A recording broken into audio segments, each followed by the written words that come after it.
Hey guys, welcome back to the channel. If you're new here, welcome. My name is Anna. Thank you for joining us for this video today. For those of you who are watching our videos regularly, know what this video is about.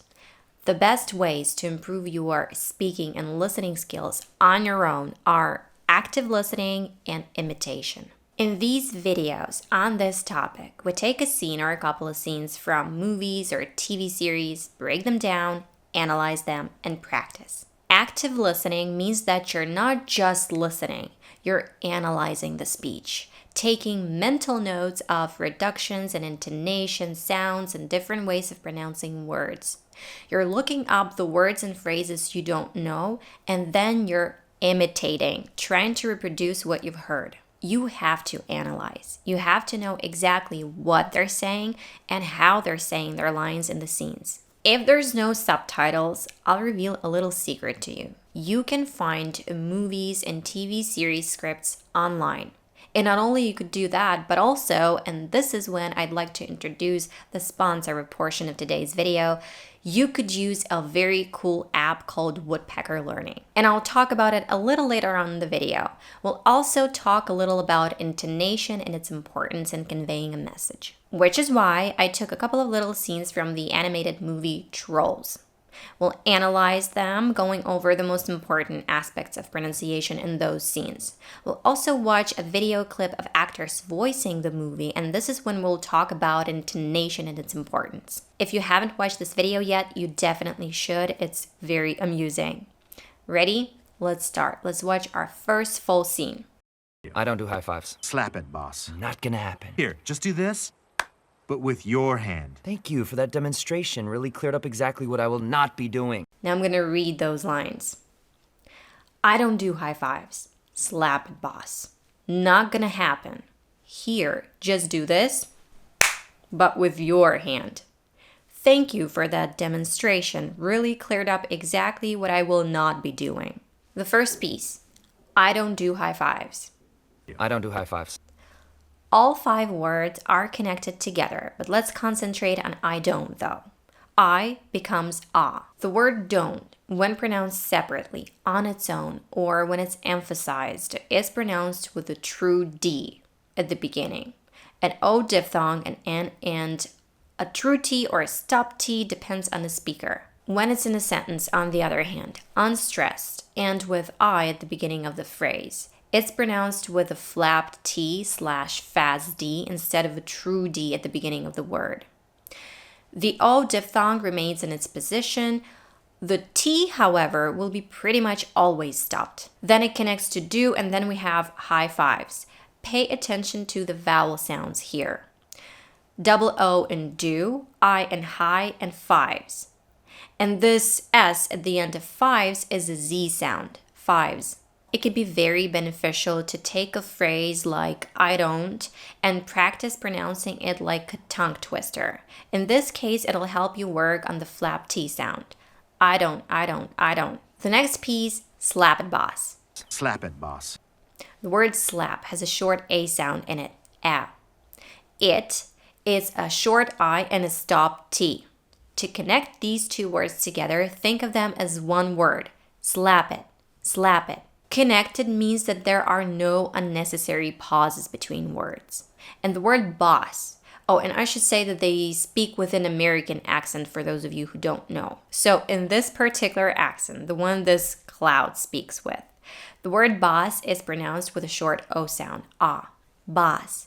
Another way of saying it is with aw sound, boss. Not gonna happen. Not gonna happen. So right off the bat, I'll say gonna is a contraction of going to. Not is pronounced with a stop T. It's when you put your tongue into the position for a T but don't release it.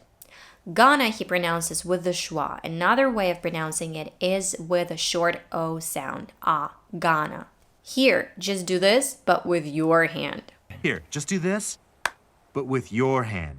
In the word just, the cloud dropped the T at the end.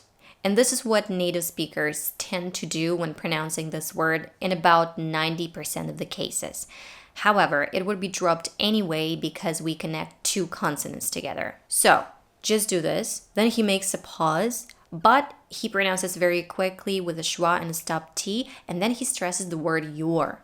It's a function word, and usually it's unstressed and reduced to just your, though it can be stressed, just like in this case, and we would fully pronounce it. Thank you for that demonstration. Really cleared up exactly what I will not be doing. Thank you for that demonstration. Really cleared up exactly what I will not be doing. Thank you for that. He says fast, not pausing and not stressing anything. Then he really takes his time on the word demonstration to fully pronounce it. We have a primary stress here on the third syllable stray and a secondary stress on the first syllable demonstration. Really cleared up. So both of these words, really and cleared, I'd say that 50% of native speakers pronounce these just like dictionaries say we should, with long E sound. Really cleared. And then the other half pronounces them with a short I. Really cleared. It really depends on the speaker and the situation. Some people say that it's a more casual way of pronouncing these words. In the word exactly, the T is silent. Some people pronounce it with the T, but it's not going to be clearly heard. It's going to be slightly touched. What I will, though, is said pretty fast, but nonetheless fully pronounced. And then he stresses the word not, because he's refusing to do something and he wants it to be clear. I don't do high fives. Slap it, boss. Not gonna happen. Here, just do this, but with your hand. Thank you for that demonstration. Really cleared up exactly what I will not be doing. Okay, and our next little scene. Let's listen to it. Wait. What's your plan? I just told you, rescue everyone and make it home safely. That's it. We're not going to stop on the words wait. What's your plan is what is interesting. When we contract what is, we usually pronounce it as what's with this t sound at the end. But also, when we connect two words together, one of which ends in a T and the other begins with a Y sound, we get a ch sound, just like in don'tcha or gotcha, which is what happened here despite this S at the end of what's. And people understand grammar from the context. Then she says, I just told you, very relaxed. So we have I and then just, where the T is dropped at the end of just. We know this already. But also it would be dropped anyway because we connected to told that begins with a T. And we don't pronounce two same consonants when we link words together. And then we have told you that Poppy, the troll girl, pronounces neither clearly told you nor told you, which is what we get when we connect D to Y. We get a Ju sound. She pronounces something in between. Rescue everyone and make it home safely. So she says rescue everyone and then takes just a little pause and says, and make it home safely. Pay attention here to the word rescue. It ends in a U sound and we don't drop it as we connect it to the next word everyone that begins with a short E. And is reduced to n, the schwa plus n, and then it connects to make. Make. The words make it kind of blend together into one word. The T in it isn't dropped. It still can be heard, but it's softened rather than articulated. The K in make isn't fully articulated as it connects to it. So let's compare. Make it, make it, make it. She takes some time on the word home and stresses safely. Now let's listen to the full scene again. Wait. What's your plan? I just told you, rescue everyone and make it home safely. Now I want to introduce you to the Woodpecker Learning app. You know that I truly believe that you can learn English and improve your English significantly by watching videos and TV shows in English. And this app makes it so much easier. It's free to download and free to use. So, it's a video player app built for English learners. They have over 300,000 videos in English, all with subtitles. I love watching videos on health and about medicine. And look, this is so cool.